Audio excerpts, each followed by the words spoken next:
Good evening, everyone. Thank you for joining us. My name is Anita, and I extend very warm welcome on behalf of Manhattan Meditation Center and Peace Village Learning and Retreat Center of Brahma Kumaris. So we are already towards the end of November. Next Thursday is Thanksgiving. So I shouldn't forget, happy Thanksgiving to all of you.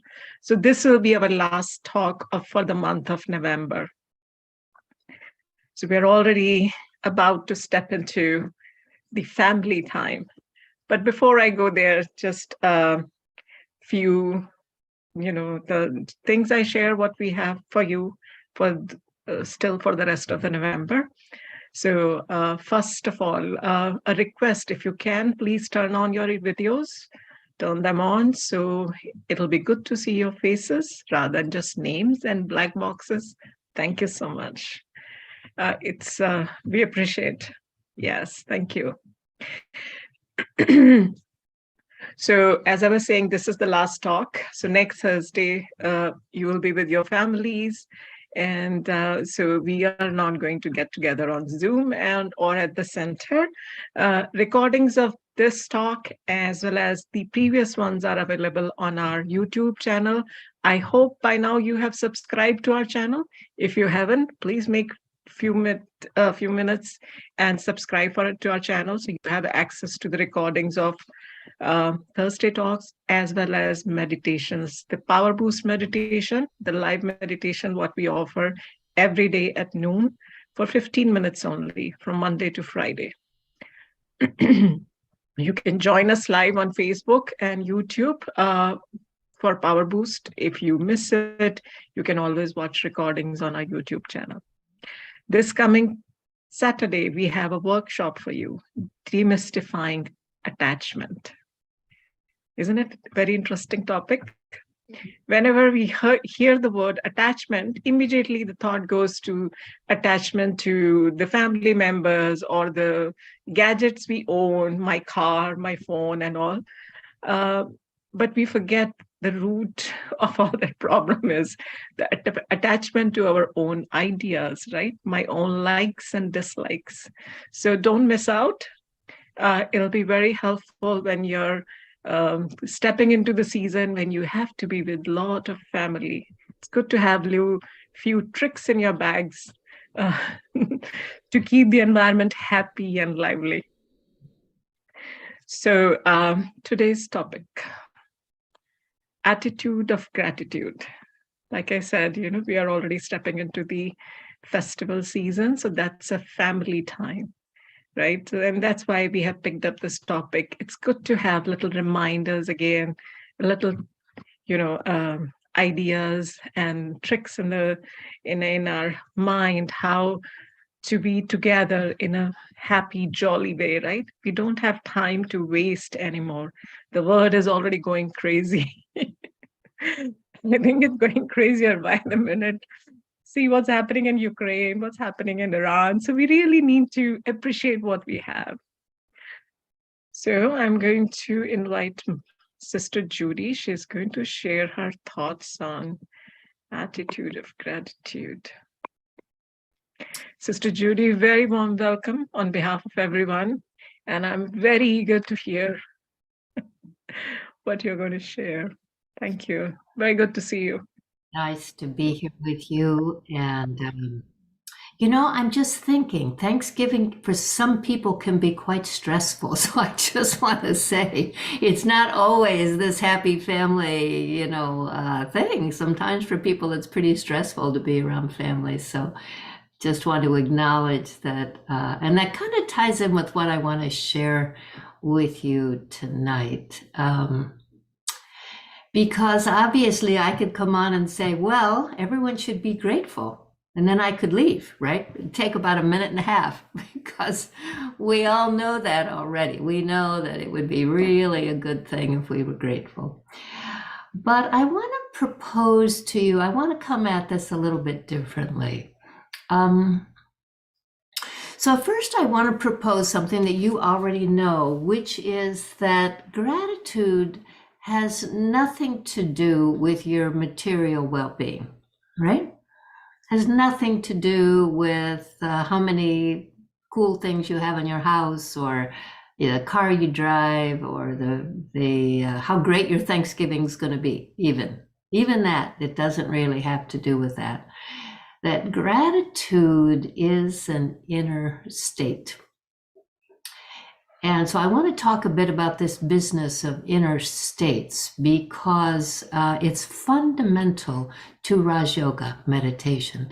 And I'm presuming that you wouldn't have wandered through this door and onto this Zoom link or Facebook link or whatever you're joining by if you weren't pretty familiar with Raj Yoga, or at least in the beginning stages of being familiar.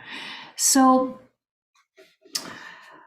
what happens to us in the world is we tend to, we have a habit, a natural tendency to be very focused on the outside world. Just like Anita said, there's all those headlines that we think about, and there's all a business of our getting to work or getting in touch with the family, all the things we have to do. And we tend to have our consciousness really stuck on the outside world. In other words, the outside world is creating our inside world. So we read a headline and then we feel a certain way because we read the headline. Or we meet someone we know in the elevator and something they say creates a feeling in us.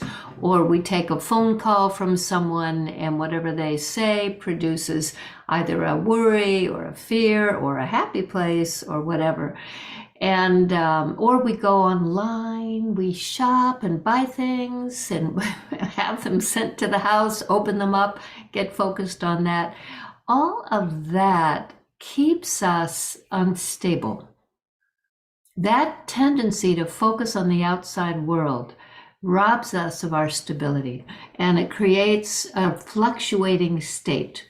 1 minute we're great, the next minute we're not so great. Then we're great again, we're kind of great, and then we're down again, right? We're up, we're down, we're up, we're down, depending on the last thing that happened to us. Now, I'm thinking of one young friend I have in my life who called this week, reached out, said he wanted to talk. And I realized in listening to him that he was in a bad space. He was in a really hard space. Work wasn't working out. He was living at home with his parents and he wasn't sure that was going to work. And he said, one friend told me to just breathe. And so I'm going to start there. So I feel like for a lot of us in the world right now, that fixation on the outside world, it may be the source of some discomfort, some anxiety, some fear, some worry. And sometimes this causes us to go on to a spiritual path. Sometimes this is actually the reason that we say, okay, I'm going to buy a book or go to a talk or tune in on Zoom or learn to breathe or whatever. I'm going to start someplace because I'm not very comfortable right now in my own skin. I'm living in kind of a state of mild discomfort all the time, or worse, panic or sadness or depression or whatever. So you make that move onto a spiritual path, whatever way you do that. You might go find Shivani online and you think, okay, this is the answer to everything. She's got all these great talks. Or you see a poster someplace and you go to that and you're trying to find the door, to open the door to this spiritual path, this inner life. So however you go through that door, when you go through that door, One of the first things that happens is you become aware of your inner self, right? You become aware, you've been watching that outside world. Now you turn inside, and here you are in your inner world. And what's in there? Well, there's thoughts, tons of thoughts, and the more negative the thoughts, the faster they move.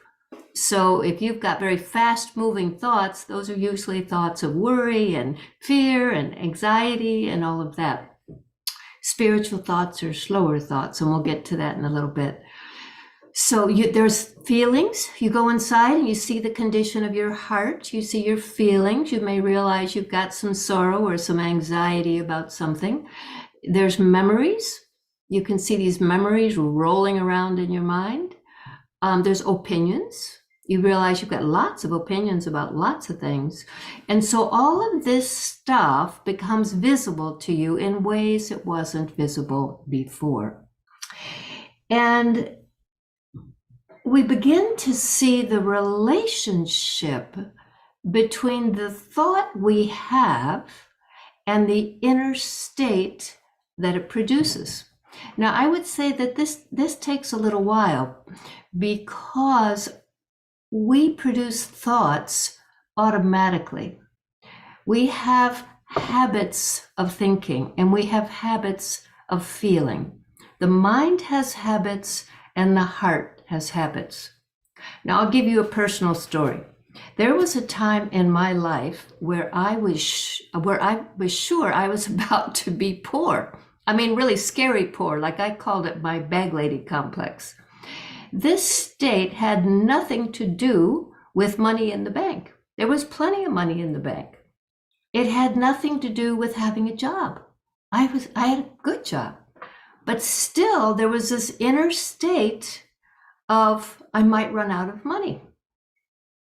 It could be that I won't have money at some time. And this state ran in my mind like it was on automatic pilot. I just had this constant feeling that any moment I could run out of money. Now, there's a lot of these. A lot of us are living with states like that. A state of fear, like a little bit of fear all the time. Could be that COVID driven. It could be driven by a feeling of unsafety on the streets or whatever. So these habits of the mind and habits of the heart run along automatically inside of us and produce these states, these inner states. And these inner states, if they're persistent enough, inform our personalities. So if I am worried, the people around me will say, well, she's a little bit of a worrier, right? Or they'll think that. And she's got kind of a little bit of worry personality, or she's a little bit stressed, or he's a little bit aggressive, or he's a little bit forceful, or whatever, right? We've got these personalities that we express. It's not even what we say. Before we open our mouth, we are sending these vibrations out there from these thoughts inside the mind, right? We're creating a field around us of those thoughts. And those are producing these inner states. Now, on the spiritual path, what you learn is you begin to learn how do we intervene in these states and begin to change them. Like I was telling you, my young friend who said he was going to start by breathing. Because what we want to do, we want to make a change. We're tired of feeling, we're sick and tired of feeling sick and tired, right? We want to feel differently. And we're trying to find where is the lever for that? Where do I enter that so I begin to create the kind of life I want? So we enter through the door of thought. Now, we sometimes say we have levels of thought. So some of our thoughts are pretty negative. I don't like this. I'm suspicious of this one. Um, gossiping, criticism, all of those thoughts, those negative thoughts. These aren't harmless, these thoughts, right? A thought, so the reason the thought produces the inner state is because a thought is a thing, right? Just because you can't see it doesn't mean it's not a thing. A thought is a real thing, and a thought has a vibration. So if you have a thought of anger, I hate this job. I've got to get out of here. That thought produces a field of angry vibrations, right? Or sad, or whatever negative thought you're feeling.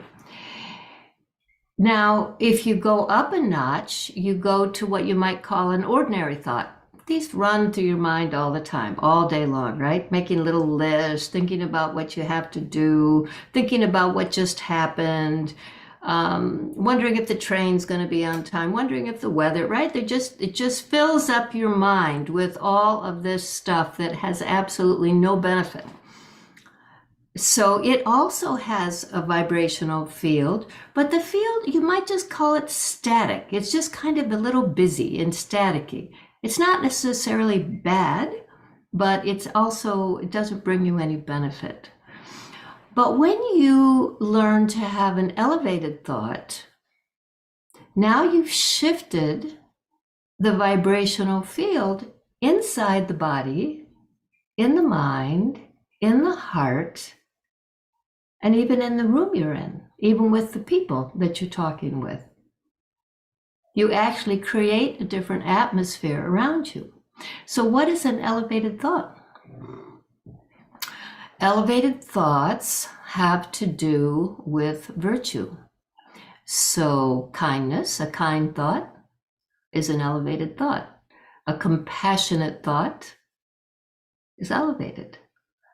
A thought of love, a thought of encouragement, good wishes, patience, appreciation, all of these thoughts are elevated, meaning that when you have one of these thoughts, you generate a more refined vibration around you, inside of you and outside of you. And the elevated thoughts are slower. So an elevated thought is more like a slow motion state. It's like a quiet weather front that's moving in, kind of like a warm breeze coming in. Now, one of the things that you learn when you move onto this spiritual path, and that's very tied to these different qualities of thoughts, is you learn that you are not matter, right? You are not bodies. You are not the hair, the face, all of that, the organs, etc. You are the light inside. You are an eternal, imperishable light that's conscious of the world and conscious of itself. And the natural state of you, the true being, are these elevated qualities that I just described. You are naturally kind. You are naturally patient. You are naturally loving, good, peaceful, appreciative. Those all belong to you, the true being. So when you're going to find those thoughts, you don't have to look very far. You don't have to go rent a great movie on Netflix to say, oh, I need something to cheer me up. No, those states are innate in the self.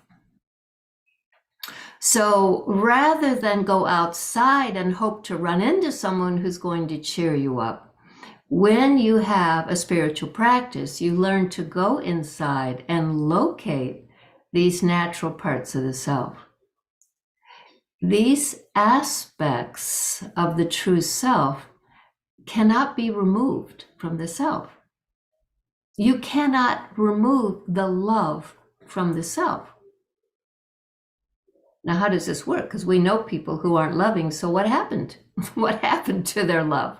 What happened to their kindness? Why aren't they kind if it's a natural quality?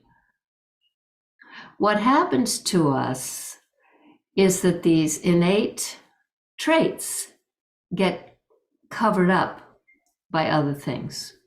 So we have negative experiences. May not even be our fault. Maybe with total strangers, etc. Something negative happens to us. And then we have a feeling about that. And then we have a thought about that, right? So we have something happen that made us feel frightened.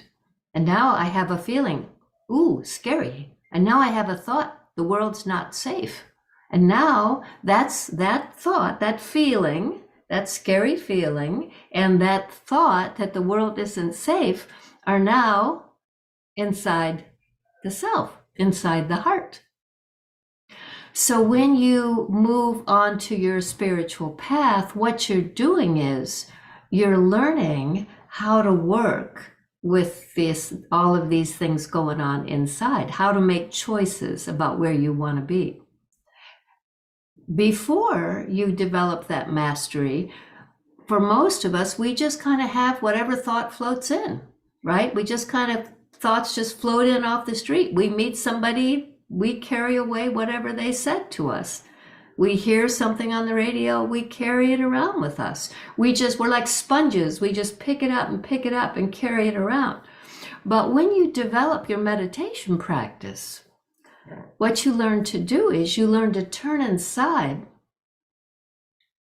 notice what's going on in there, quiet yourself down, and invoke the innate thought, the innate quality that you want to have. Now, let's say that innate quality is, let's say it's gratitude, since that's tonight's topic. What I'm talking about isn't that you start thinking about gratitude. It's that you start experiencing being grateful, right? There's a difference between thinking about something and having the inner experience of the thing. So when you're doing your meditation practice, what you're doing is you are invoking a state.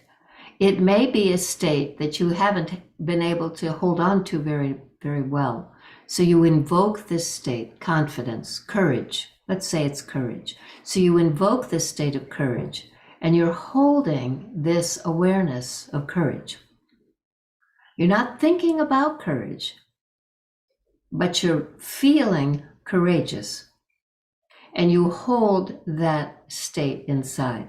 Now, when you do that, a couple of things happen. One is the actual cells in your body, your breath, your heart, your actual being becomes filled with those vibrations of courage. The next thing that happens is these vibrations move out beyond you. They move out into the room. The people who are around you will pick that up, even if you never say a word. Now, and then if you speak, you're speaking from that inner state, in this case of courage.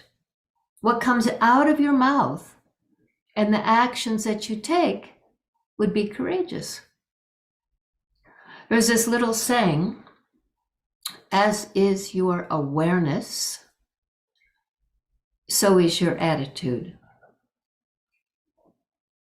And as is your attitude, so is your vision. And as is your vision,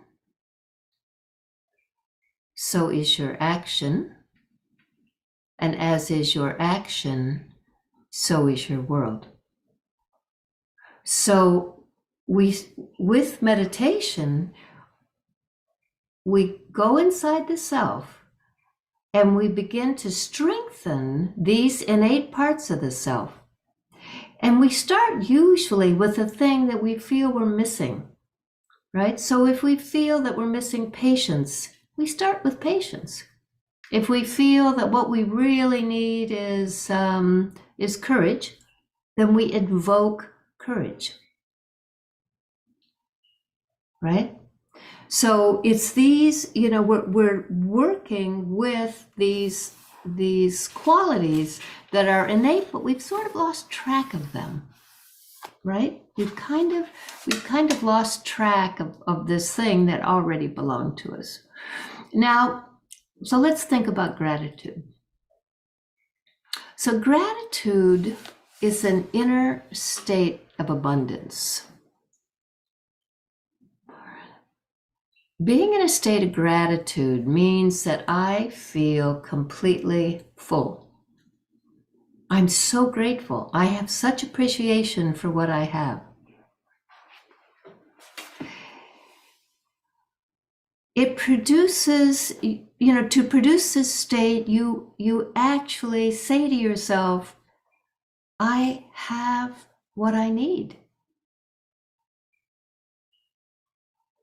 I'm able to, I have these things that enrich my life. Now, a lot of people spend their time in a state of wanting. I think you might even say we have a cultural habit of wanting or needing. And the thing about the state of wanting and needing is that it creates emptiness inside. Because if I want, I can only want if I feel I don't have, right?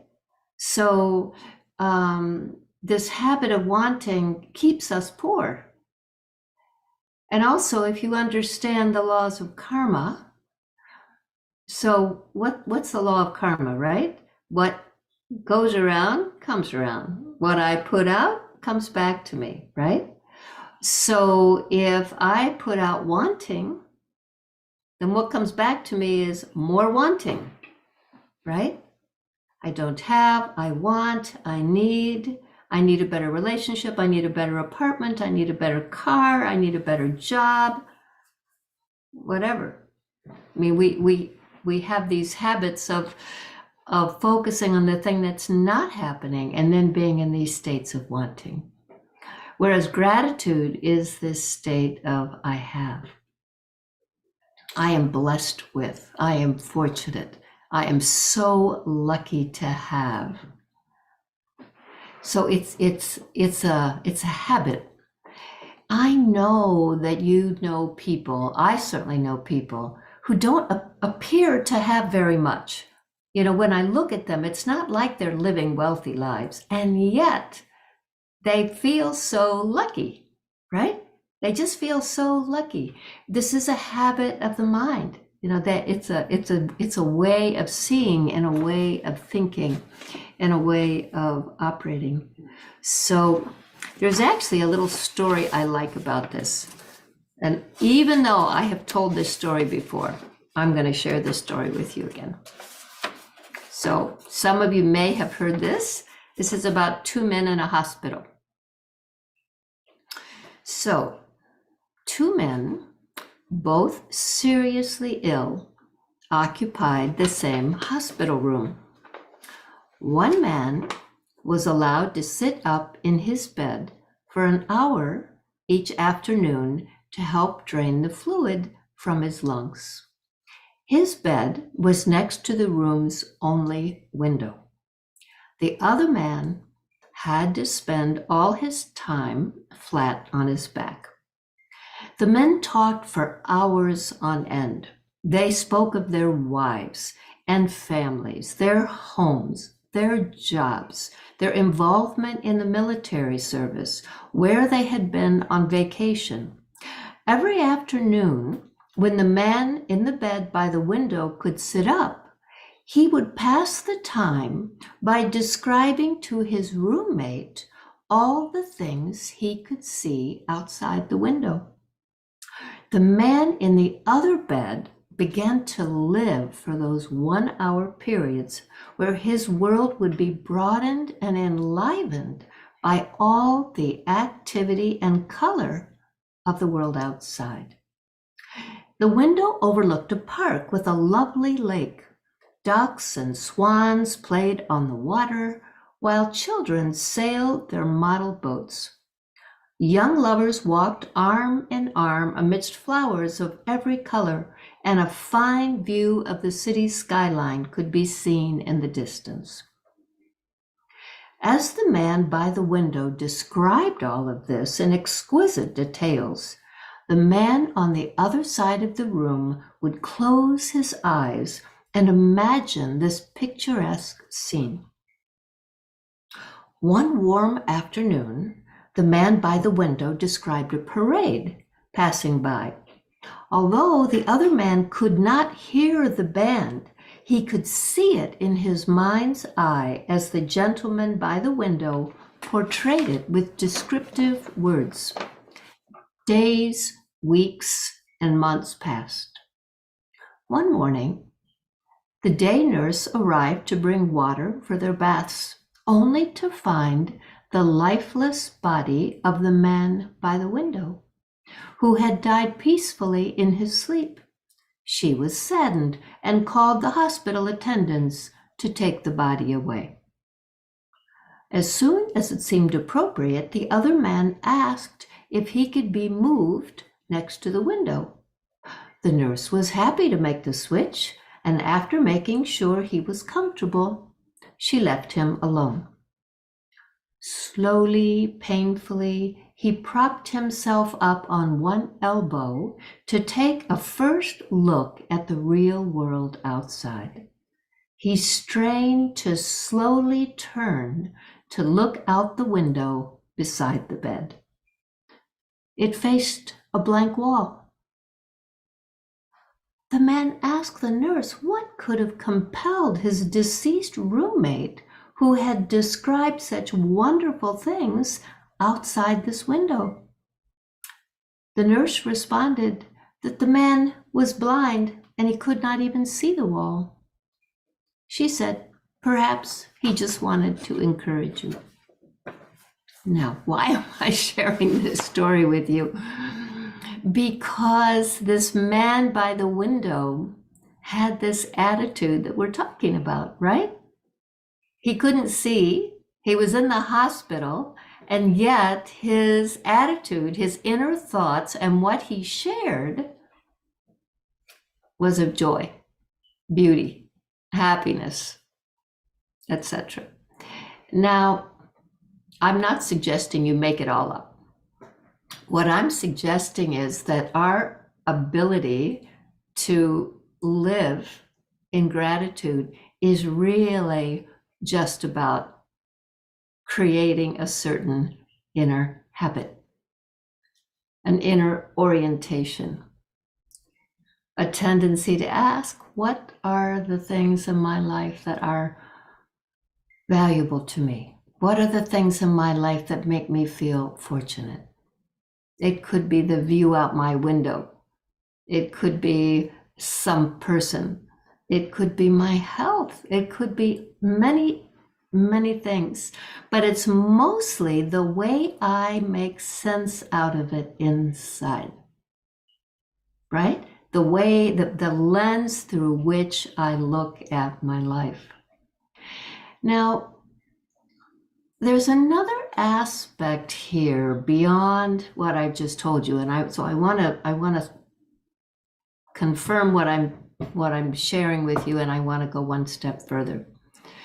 So what we've talked about is that gratitude is an inner state, right? It's an inner state of fortune. It's an inner state in which we affirm what we have going for us. It's not connected with the outside world. It's not really connected with what's going on in the world of things. It is connected with the natural state of the soul, the true self, because these experiences, these inner experiences of peace and joy and gratitude are innate to the soul. They're innate to the human being.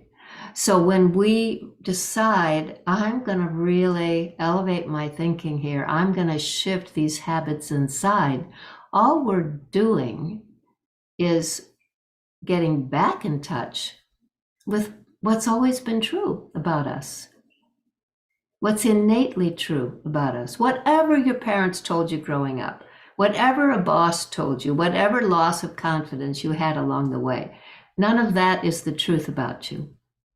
The truth about you is that you're beautiful, you're kind, you're loving, you're peaceful, you're gracious, you're compassionate, you're generous. You are a gift to the world. And that's true of the original soul.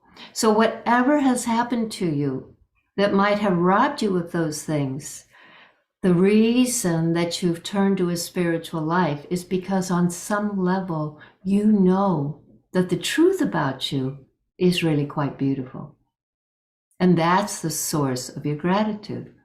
Now, the other thing that you learn on a spiritual path, and especially the path of Raj Yoga meditation, is that once I can experience myself to be this inner light living in the body, this inner truth, this inner consciousness, this source of goodness, once I can have that experience, then I can have the experience of connecting to the source of love, the source of beauty, the source of goodness, the source of compassion and kindness and generosity.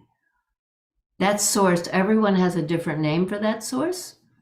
You might call it the One, the Supreme Soul, the God.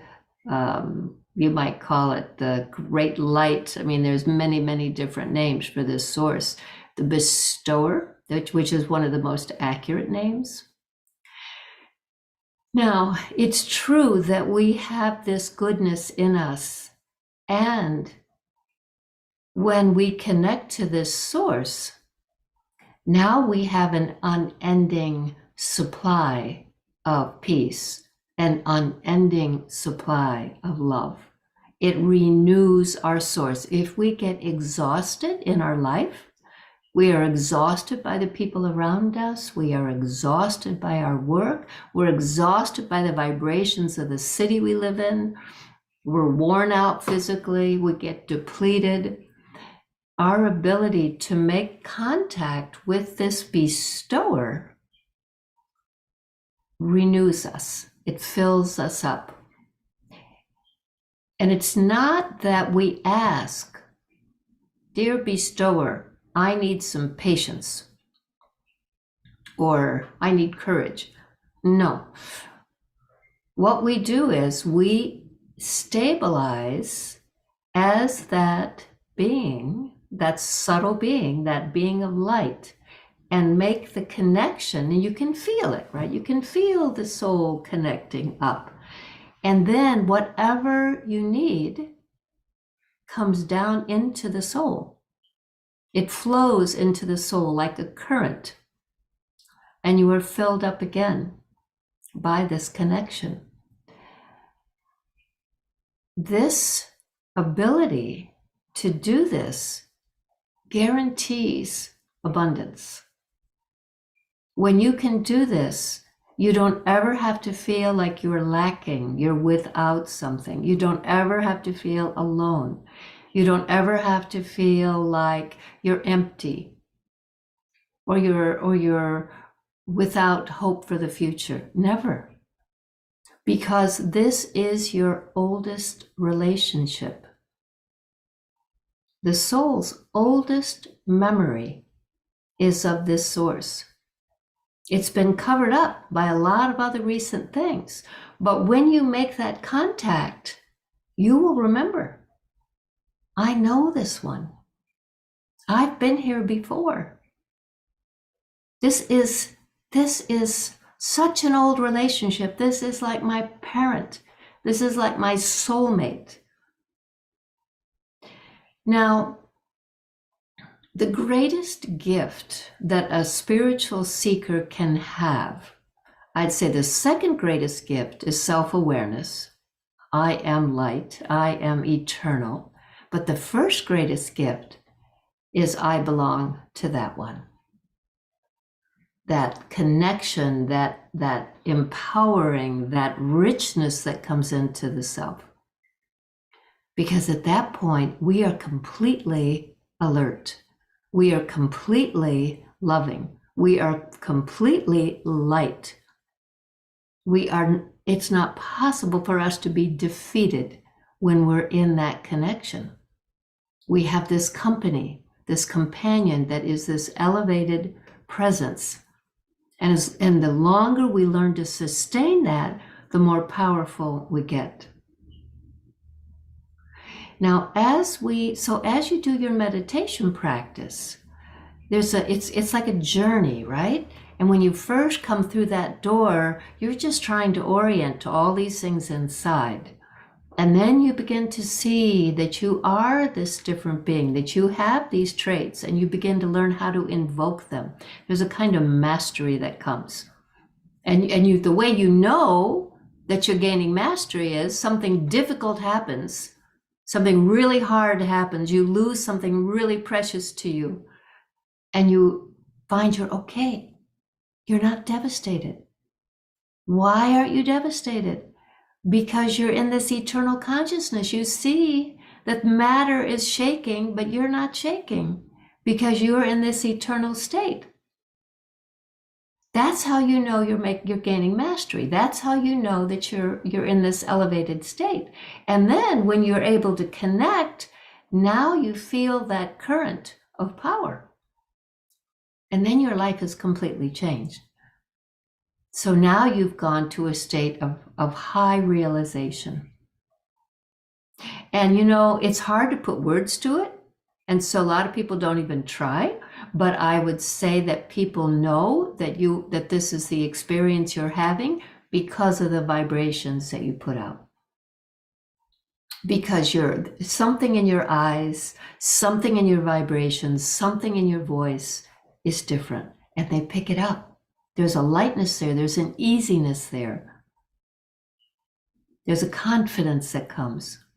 And it's really just your spiritual practice that's taking you along. It's lifting you up. It's taking you on an ascending trajectory. Now, think of a spectrum, right? At one end of the spectrum is emptiness, wanting, needing. I don't have. I wish I had, right? In the middle of the spectrum is gratitude. I have peace. I have compassion. I have kindness. I have love. I have belonging, right? That's the middle of the spectrum. What's at the other end of the spectrum? Beyond gratitude.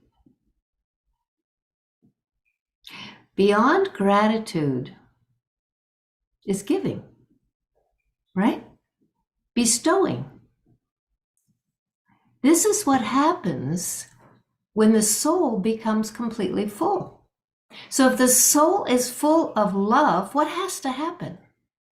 The love has to come out, right? Because you're completely full. So the next person you meet, someone comes to you, your mother, your boss, your landlord, etc., you're completely loving. Why? Because you have filled yourself up with that, and therefore you are naturally giving it. Patience. You've become so patient that no matter what happens, no matter what traffic jam, no matter what bad bureaucratic experience at the Department of Motor Vehicles, no matter what happens at the grocery store, you're completely patient because you've filled yourself with that quality. And so now you're donating it. Generosity. The person in front of you in line realizes they don't have enough to pay for their groceries. You're in a completely generous state. You reach in your wallet, you take out $20, you say, here, don't worry about it. And the person's flying, change their day. It was natural for you. You didn't have to think about it. So this is the spectrum from needing to gratitude that I have to bestowing, to giving, to donating. Now, what happens? Have you ever donated? I know each of you has donated at various points in your life. What happens when you do that? What's your experience? What happens? Joy, exactly. Exactly. You're amazingly light and happy that you were able to give. And then what happens? Karma principle again, it comes right back to you. Everything that you gave comes bouncing back to you. The joy that you feel is amplified. That's the law of karma in action. So as we're full and as we're donating, now we're getting the return of that. And there's one more thing that happens. What does that woman who's in front of you in line at the grocery, whether she says it out loud or it's a thought, what does she say? She blesses you. Bless you. Bless you. Right? The person you hold the door for because they're trying to get their wheelchair out through the door. The one that you stop and listen to them because they're upset. Whatever those acts are that you do from your fullness, that you give because you're full, that comes back to you in the form of karma and in the form of blessings. I would say this is beyond gratitude. Gratitude is wonderful. Gratitude's a great commitment to make. But your bigger commitment is, in my spiritual life, let me be conscious of myself as this eternal being. Let me be connected to the source. Let me learn how to create and sustain that connection, and let me draw down and bring back to life all of these powerful qualities. And then let me be a natural donor all through the day. It changes everything. Changes your whole life. To go from wanting to gratitude to giving, right? Now we're kind of in the season of gratitude on the way to the season of giving. So it's a good interim state. But I think the point here is really that in making the choice you all have made to become spiritually awake, this is what you're doing. You're saying, all right, let me understand what's going on inside.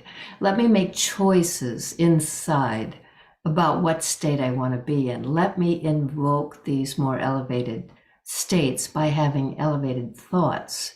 Let me stay in this state of self-consciousness, self-awareness, soul consciousness.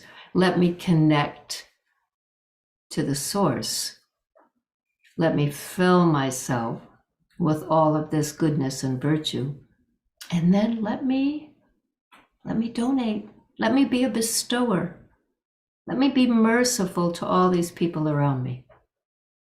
And after that, it's just an ascending spiral. No one can stop you then. No bad traffic jam, no rude person, no bad boss, because you don't even notice. Someone reacts badly, you say, gosh, he's having a bad day. He needs a lot of love. May things go well for you, right? You naturally have this, what the word is bhavana, right? These good wishes for somebody. Someone behaves badly, you say, oh, he needs a lot of patience, a lot of love. Things aren't going well for him, right? Rather than saying, I can't believe he talked to me like that, right? You say, what does it matter? You have so much. Doesn't matter, right? So I'll leave a little time for meditation, but are there any thoughts, any experiences you have you want to share?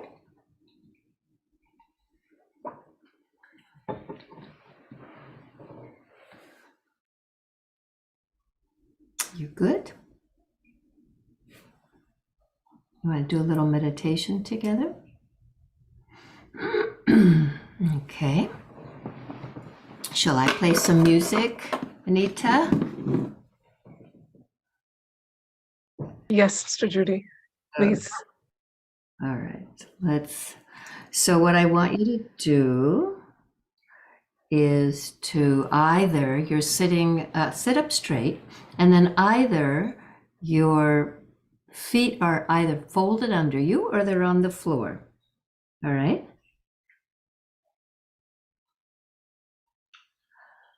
Your head is over your neck because we're talking about the flow of energy. You can leave your eyes open unless it's too distracting for you. So you decide. If it's too distracting, you can close them. But if you want to, you can leave them just a little bit open. Because meditation is an alert state, not a dreamy state. It's a very alert state. But you take your attention from the outside and you turn your face inside. You become introverted, so you turn your attention inside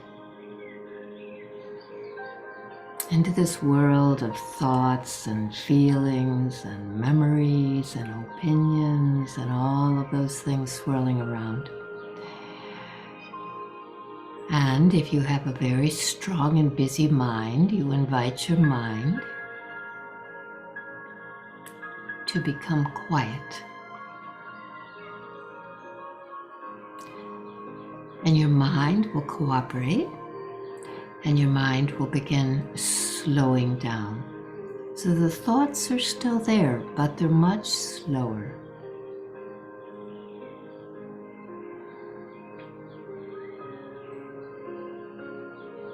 And now you tell your mind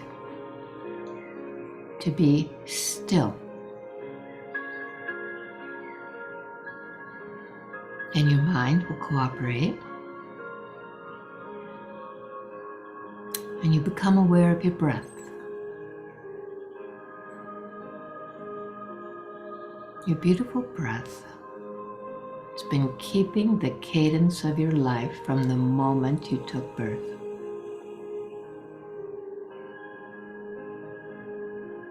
So become aware of your breath.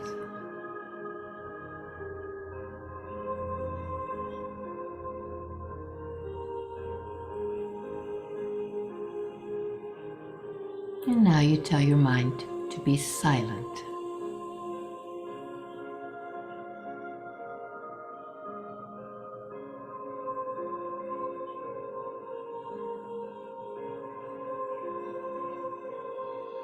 And you pick one thought.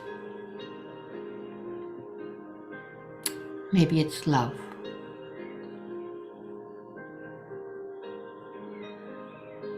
So you hold the thought of love.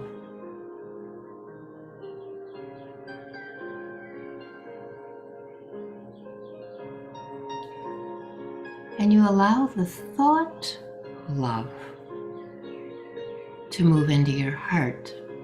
And now you have the experience of love. You are love.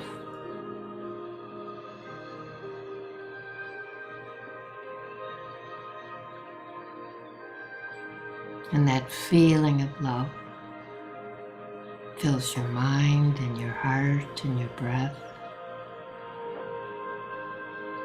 And it moves out from you in an ocean of love.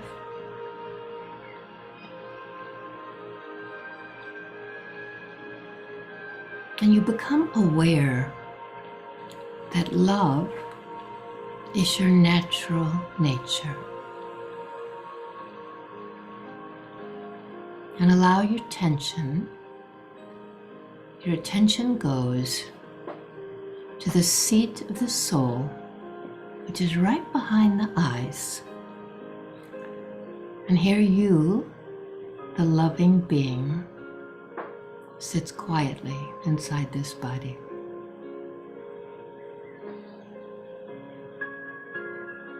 The embodiment of love.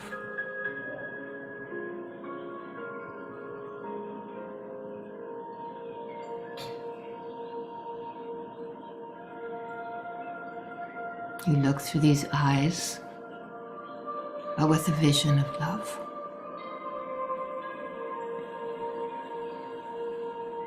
You listen, but you listen through love.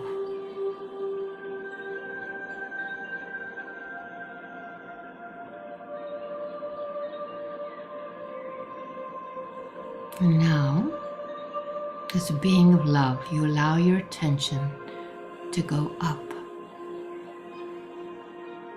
It moves very quickly to a place of light, your oldest memory. And you're in the presence of the bestower, the source, the parent of souls. And this is the ocean of love.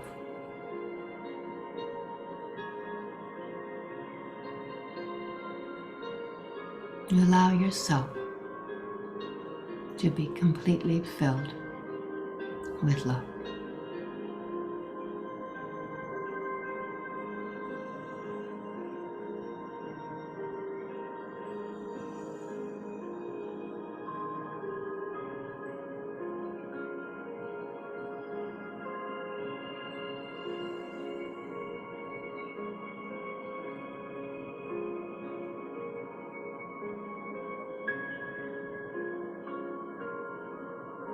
Now you think of one soul you know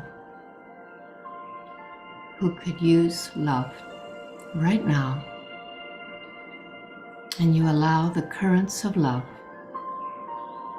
from that source to move through you and to that soul.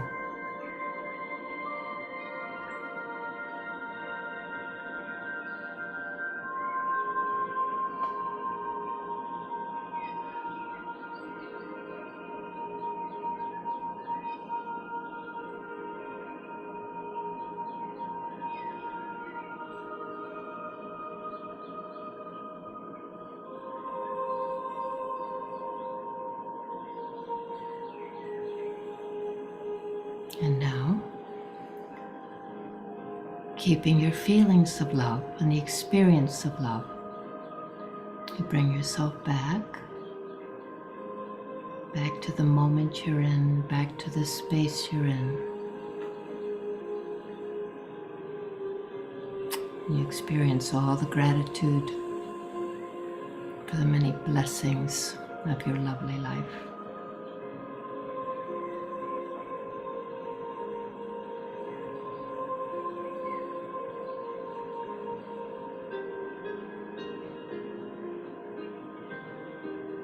Om Shanti.